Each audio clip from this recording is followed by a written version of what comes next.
Pwede mo bang itry ko dito sa aking kanan? Kay Marcoleta? Parang hindi papatalo ang aking kaliwa. Kay Marcoleta? Parang mas malakas ata dito sa gitna. 2025, si senatorial candidate Marcoleta ay ranking 9 to 11 sa senatorial race.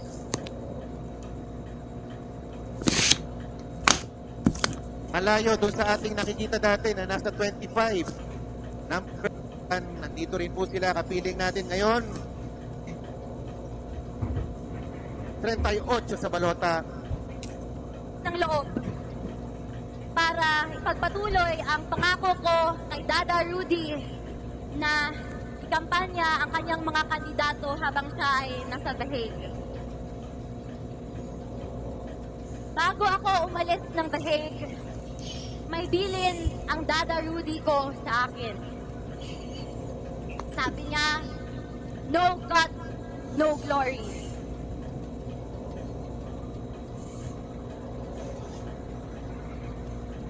Sa mga kababayan ko, kapwa kabataan, bumoto tayo ng tama dahil dito nakasalalay ang kinabukasan nating lahat.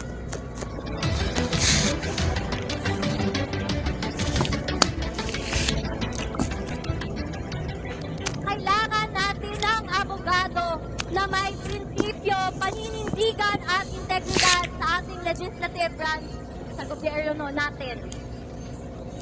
Tito Rodante Marcoleta, my senator. Number 38 sa balota.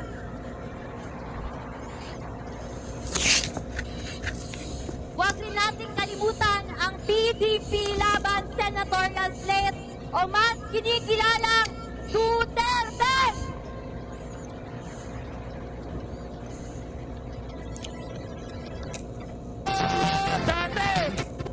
Ano sila magkaiba sila ng style. Pag si Kitty pumunta sa kwarto ng papa niya, yung bulambo ng papa niya, tinatanggal niya. Tapos yung aircon ng papa niya na 28 ang thermostat, ginagawa niya 16. So kaya, ang papa niya, pag nanonood ng TV sa kwarto niya, pagpasok ng anak niya, sabihan siya, Dada, matulog na tayo. Wala na siya magawa, patayin na lang yung TV, doon na lang siya sa sala na nanonood ng TV. So kaya, doble ang sakit ng aking dibdib. Kasi sa tatay, saka sa anak. Nung isang araw po, ma'am, na tumawag ang tatay niya, na una tumawag sa akin, si former President Duterte, sabi niya sa akin, sabi niya, kwento kami ng kwento, ganyan. Sabi ko, hanggang ngayon, gusto ko magpasalamat sa lahat ng Pilipino, ma'am at sir, na dumadalaw sa Hague araw-araw, bakit po ang pagkakataon na inyong binigay sa amin. Maraming salamat sa pagmamahal na inyong binibigay sa amin, lalong-lalo na po kay Pangulong Duterte. Alam niyo po, sa puso, hindi po ako marunong magsinungaling Ayoko pong magbitbit ng bangko, ayoko pong magyabang. Pero alam niyo po, minahal niya po kayo. Mas minahal pa nga niya ang Pilipino, ang Pilipinas, kaysa sa amin na pamilya niya. Alam niyo ho yan. Tuwing sinasabihan niya, nung presidente siya, di ba, sinasabihan niya ang mga kurap, ang mga terorista, ang mga drug lord. Di ba ma'am, sinasabihan niya, tinatakot niya, napapalundag ako sa kinauupuan ko. Kasi sinasabi niya yon, umalis kayo. Di ba, tinatakot niya ganyan. Napapalundag kasi ako kasi ang iniisip ko yung anak ko na minor pa noon, 12 anyos lang. Hindi niya inisip na balikan kami, balikan yung pamilya niya, pero inuna niya na masiguro niya na ang bawat Pilipino hindi nasasaksak sa kalye, hindi na hold up sa kalye, ang taxi driver hindi nagugurgur ang liig sa likod. Yun ang inuna niya, ma'am. Sinigurado niya ang bawat pamilya na ang magulang walang anak na adik at ang magulang ng bawat pamilya ay nakakatulog. Alam ko yan kasi kapitbahay namin doon sa Davao City. Dati siyang teacher ni Congressman Pulong. Humingi siya ng tulong. Sabi niya, Rod, tulungan mo kami, hindi kami makatulog sa gabi yung anak nila adik. Silang dalawang mag-asawa, nag-aaway pag pinagalitan yung anak. So kaya yan, ganun ho ang pagmamahal na ginawa ni Rodrigo Duterte sa inyo. Sinigurado niya na yung pera ng bansa napunta doon sa ospital at sa PGH. Sinigurado niya yung Malasakit Center dahil alam niya nung mayor pa siya, ang bawat Pilipino pag nagkasakit na ang isa sa miyembro ng pamilya na uubos ang pera. Kaya alam niya po ang dinaranas ng bawat Pilipino na nagkakasakit o na-o-ospital. Di ba ma'am kaya nilagay niya yung Malasakit Center? Kaya kanina lang ma'am, may schedule kasi kami papunta rito ng tawag ng papa ng tatay ng anak ko. Nakita ko kung gaano nag-mature si Veronica overnight. Alam niyo ma'am, sir, baby pa yan eh. Ang security blanket na yung tatay niya. Pero sinidnap nila. Nag-aaral siya dito sa Manila, tinatawagan niya ako, ma, wala namang trabaho si Dada. Pamuntahin mo na siya dito sa Manila para magbantay sa kanya. Gusto niya yun na nandun sa kanya. Yung tatay naman, ayaw naman niya pumunta ng Manila. Ayaw na niya sumakay ng eroplano, ma'am. Maniwala kayo. Ayaw niya nang magbiyahe. Simple na buhay na lang yan gusto niya. 80 anyos.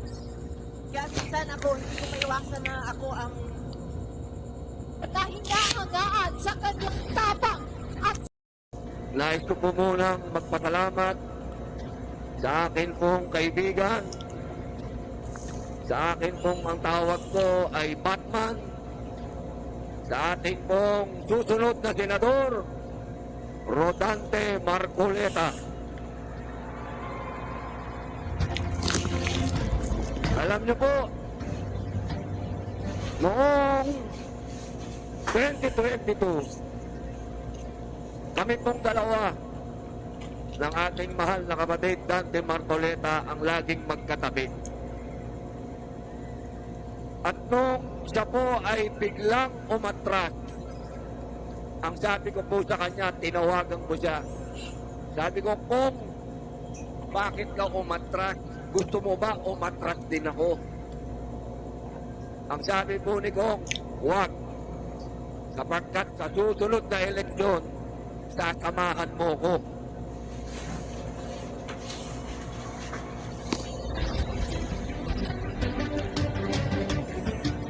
At dahil po sa tulong ng Iglesia ni Cristo,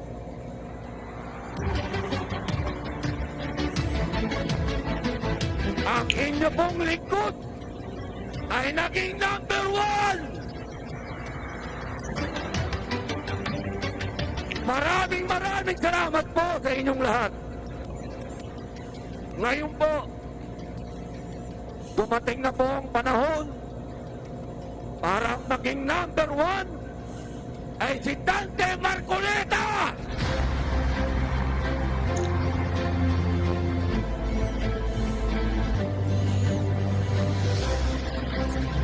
Ito po, gabing ito, hindi ko na po kailangang kumbinsihin kayong lahat. Sapagkat alam ko, lahat ng nandito at sa buong Pilipinas at sa buong mundo, lahat tayo Dante Marcoleta.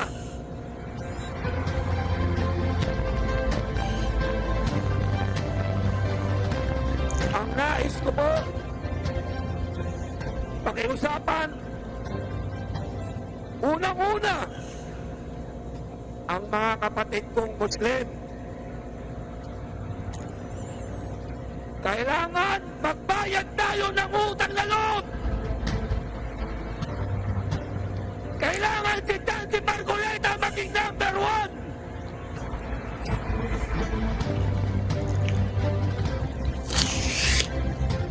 Sa tulong, mga kapatid kong Muslim na nanonood ngayon, kahit kailan hindi tayo nakalimutan ng Iglesia ni Cristo. Sa tuwing dumadanas tayo ng gera, ng kahirapan, ng bagyo, nandyan ang lingap sa atin.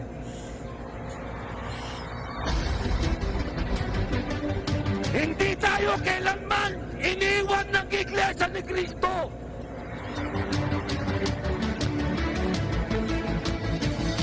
Kaya mga kapatid ko, sa May 12, number 1, Dante Marcoleta!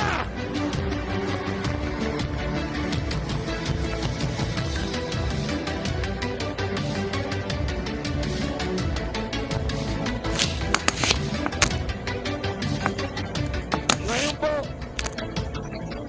makikiusap po ako sa lahat ng relihiyon dito sa Pilipinas. Mga kababayan,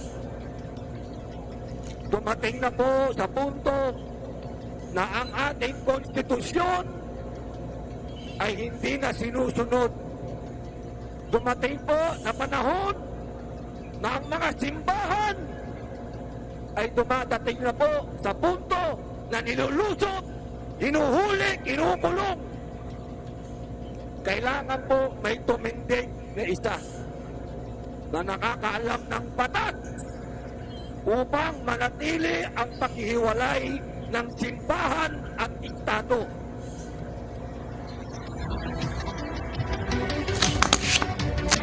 Wala pong iba kung hindi si Atty. Rodante Marcoleta!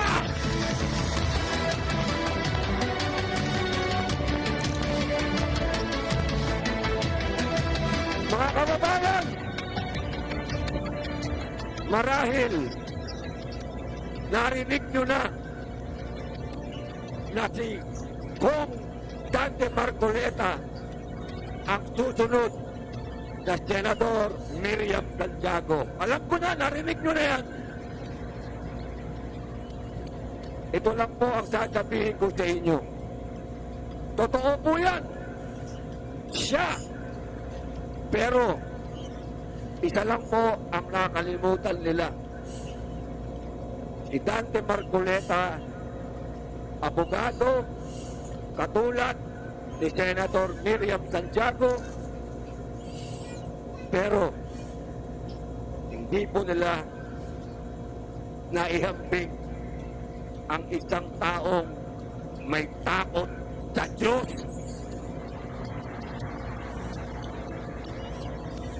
Napakahalaga po na ang inyong senador ay may takot sa Diyos.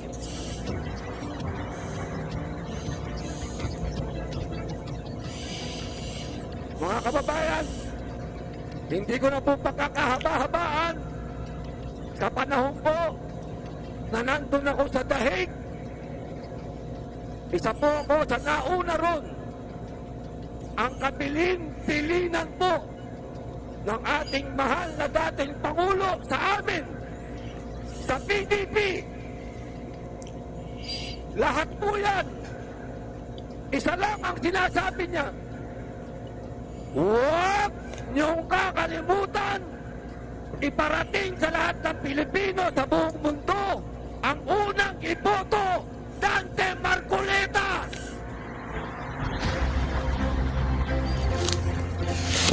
Wala pong kasinungalingan yan. Ang bilin ni Rodrigo Roa Duterte, Dante Marcoleta.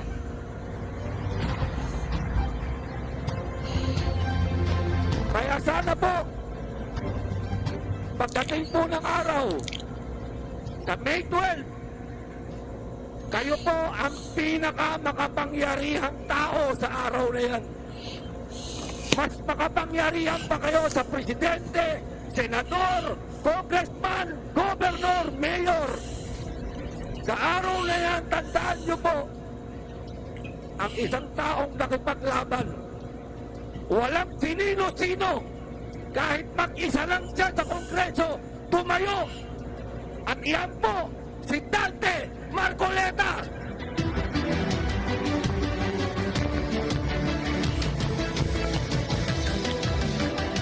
Ngayon, bilang PDP President po, huwag niyo pong kalimutan ang Duterte. Maraming salamat po. Mabuhay po kayong lahat. Mabuhay ang Pilipinas.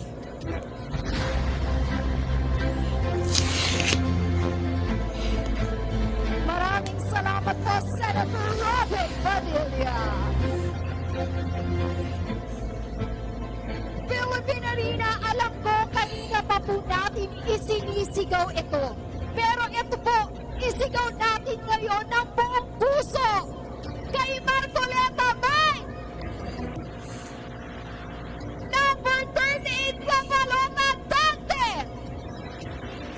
Pwede bang mas malakas pa kasi kailangan rinig na rinig tayo dahil napapanood din po tayo live sa Facebook page ni Rodante Marcoleta. Again, kay Marcoleta! Number 38 sa Balota Dante!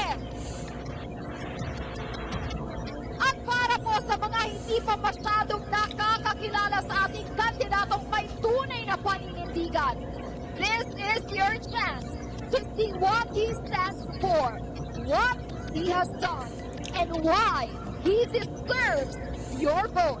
Panoorin po natin ang kwento ng serbisyo at malasakit. This is the story of our next senator. Sabay-sabay po tayo. Dante Marcoleta, let's all watch this. Ako po si Dante Marcoleta, anak ng magsasaka, ama sa aking mga anak, mapagmahal na asawa.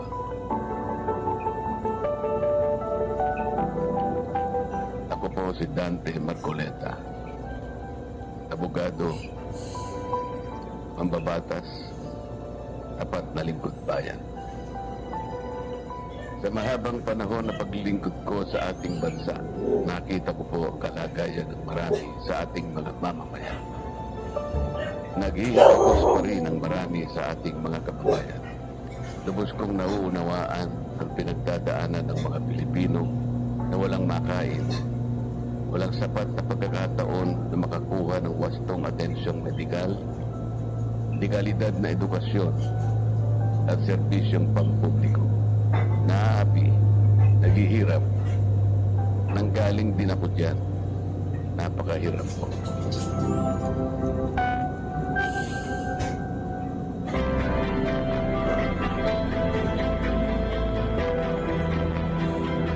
Ang paghahain ko ng aking kandidatura sa akin bilang isang independent senator ay kahayag nga ng katibayan ng aking malawak na bithiin na maisulong natin ang ganap na magkakaisa sa ating bansa. Alam ko po at naniniwala ko na matutulungan ko ang mga Pilipino. Ipinanalangin ko ito sa Diyos. Humingi ako ng gabay upang magdesisyon kung ako ay magpapatuloy pa sa paglilingkod sa mataas na kapulungan. Marami akong maiaambag para magbago ang kalagayan ng ating mga mamamayan at ng ating bayan.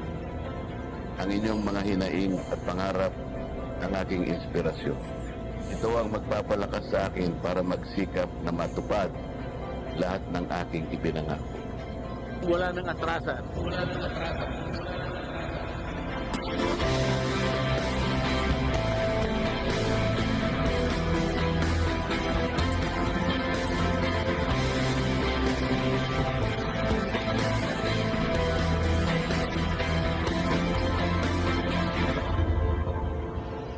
Sa pagbisita ko po sa iba't ibang bahagi ng Pilipinas, dala ko ang mainit na pagtanggap ng ating mga kababayan.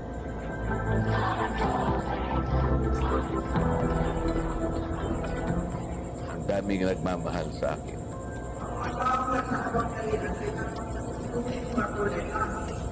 Ang daming nagtitiwala sa akin.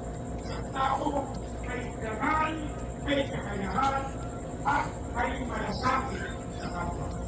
Tutumbasan ko po kung hindi man hihigitan pa ang inyo pong ipinakita sa akin.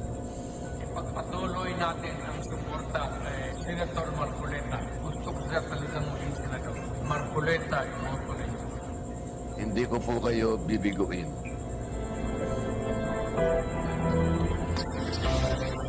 Sa bawat hakbang po ng aking paglilingkod, si Diyos ang aking magiging gabay. Asahan po ninyo ang aking tapat, totoo at pusong paglilingkod para sa kapakanan ng ating bansa.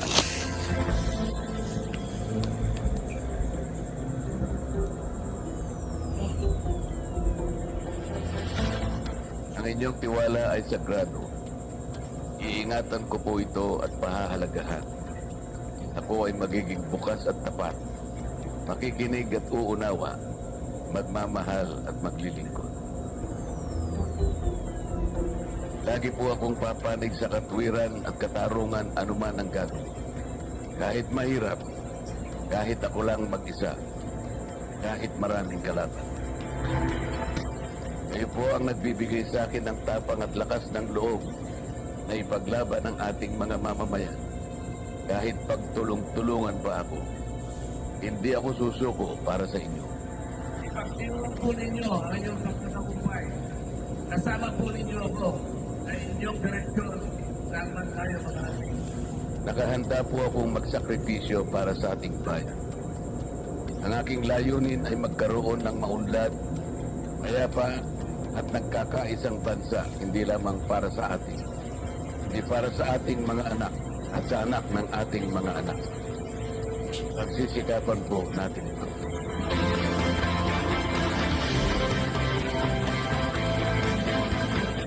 Ako po si Dante Marcoleta, kandidato Pilipino. Ang pag-asa ninyo sa Senado.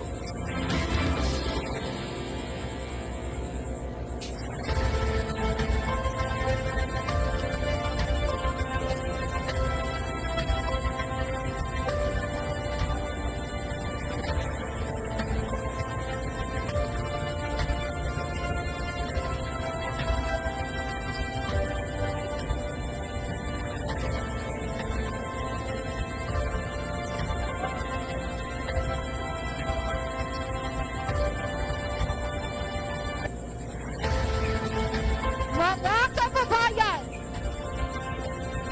ang pag-asa natin sa Senado, number 38 sa balota, Dante Marcoleta!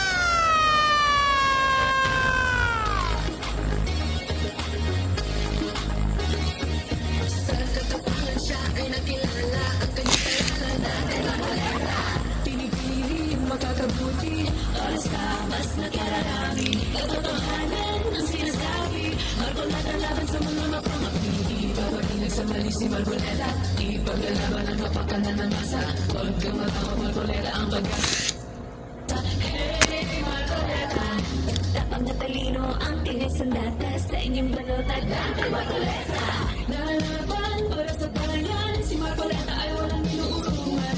Kampante kay Dante, sa Senado siya ay kailangan. Ipapatunay sa mali si Marcoleta, ipaglalaban ang kapakanan ng masa. Huwag kang matapang Marcoleta ang pag-asa. Hey Marcoleta, Marcoleta, Marcoleta sa Senado. Marcoleta sa inyong magseservisyo, malalagot ang mga mapamapuso. Marcoleta sa Senado, ipapatunay sa mali si Marcoleta, ipaglalaban ang kapakanan ng masa. Huwag kang matapang Marcoleta ang pag-asa. Hey Marcoleta, ipapatunay sa mali si Marcoleta, ipaglalaban ang kapakanan ng masa. Huwag kang matapang Marcoleta ang pag-asa. Hey Marcoleta.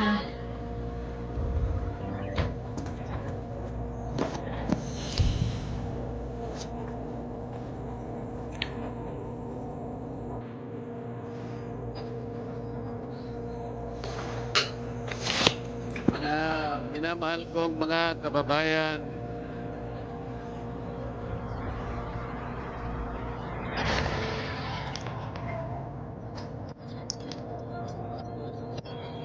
walang sapat na salita ang pwede kong bigkasin upang ihatid ko sa inyo ang taus-pusong pagtanaw ng utang na loob sa inyong pagpapaunlak upang dumalo sa pagtitipong ito. Sa makasaysayang pagtitipong ito na alam ko pong hinintay ninyong lahat. Ito po ang meeting de Abante ni Marcoleta. Mga kababayan, ang ating pong bansa ay tumatahak ngayon sa isang sangangdaan pampolitika. Ang ating pong rule of law at ang due process of law ay nakokompromiso na at hindi na po umiiral sa maraming pagkakataon. Marahil naaalala pa ninyo sa umpisa ng taong ito, halos 4 na buwan nang nakararaan, isang malaking bahagi ng ating sambayanan ang gumawa ng isang tahimik na pagkilos upang hilingin sa ating mga namiminuno na hanapin natin ang pagkakaisa at ang kapayapaan sa ating bansa. Ang malaking bahagi ng pagkilos na yon ay nagpahayag ng kanilang saloobin na napakalaki ng problemang hinaharap ng ating bansa. At ipinakiusap nila, isanatinig ang adhikain ng maraming Pilipino na huwag na sanang ituloy ang impeachment sapagkat ito ay magbubunga lamang ng pagkabahagi ng ating mga mamamayan at ng ating mga pinuno. Nakakalungkot po sapagkat halos 1 buwan lang pagkatapos ng paghiling na yon, pagkatapos ng pagkilos na yon, ang House of Representatives mismo ang namuno upang i-impeach ang Vice President. Sa mga tweet, mga kababayan, hindi po nila pinakinggan, hindi po nila binigyan ng pansin o paggalang ang maramihang pagkilos na yon, ang humihiling ng kapayapaan at pagkakaisa. Kaya po ang nagiging bunga ngayon, mga kababayan, lalo pong lumubha ang pagkakabahagi ng ating mga mamamayan.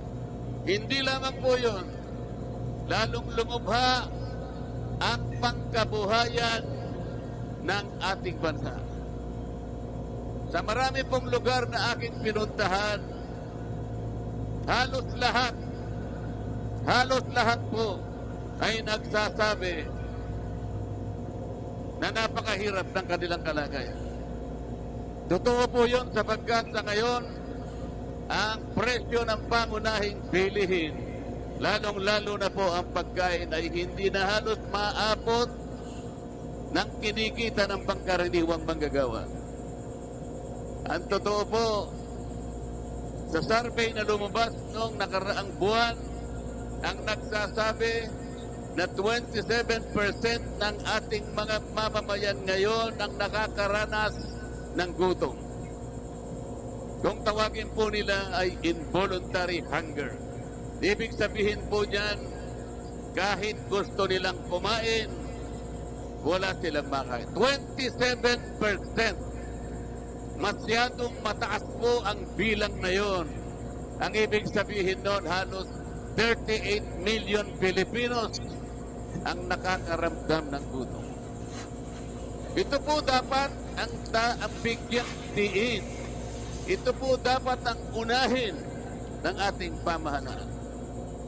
Ngunit ang nangyari po, dahil nga sa pagkakawatak-watak natin, napakahirap ngayon ng kalagayan ng ating bansa.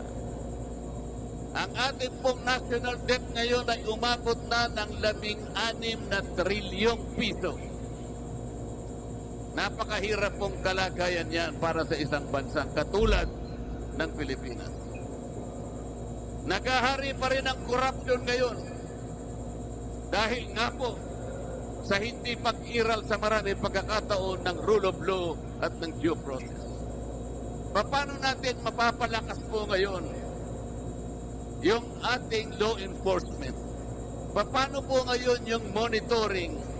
Paano po ngayon yung oversight function na sana'y nababantayan ang pagpapatupad ng maraming batas sa ating bansa? Wala na po.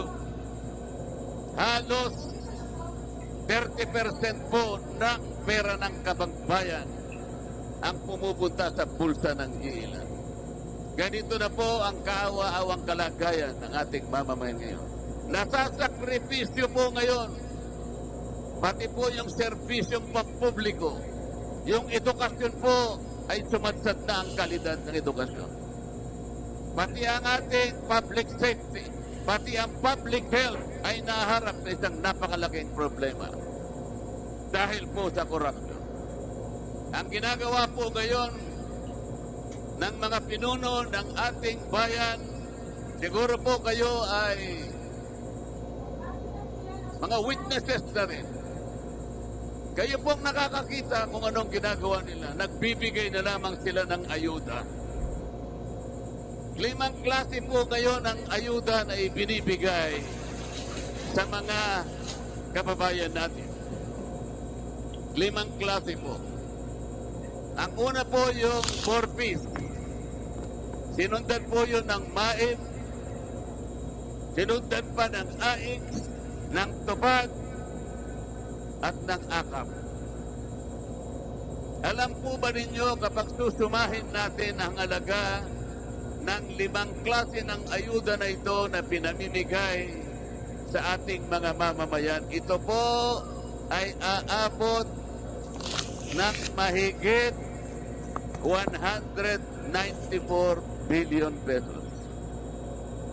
Malaking halaga. Sa halagang ito, ang dapat pong mabiyayaan, dapat matulungan ay hindi bababa sa 27 milyon na Pilipinong may hirap. Yun po dapat ang maserbisyuhan. Yung bilang na yon ang dapat maabutan ng ayuda. 27 milyon na mahirap na Pilipino. Ilan po kaya sa mga kababayan natin ngayon na nakakatipon ang magsasabing kayo man ay nabigyan ng ayuda? Kayo po ba lahat ay nabigyan ng ayuda? Sa dami po ba ninyong yan ay wala man lang isang nabigyan ng ayuda? Maaring tama po kayo sapagkat sa pagtaya ko, sa sarili kong pagtaya, wala pang 10% ng 27 million Filipinos ang nabibigyan ng ayuda. Sapagkat sa aking palagay at sa aking pag-oobserba, pinipili lamang nila ang binibigyan ng ayuda. Yung kakilala nila, yung barkada nila, yung kasama nila sa partido nila, yun ang nabibigyan. Sa mga tweet, hindi po mabisang paraan. Hindi po yung ayuda na yan ang sagot para ibangon ang mahirap na kalagayan ng ating mamamayan. Ang ayuda po sa kanyang natural na kalagayan ay pantulong lang talaga sa mga emergencies.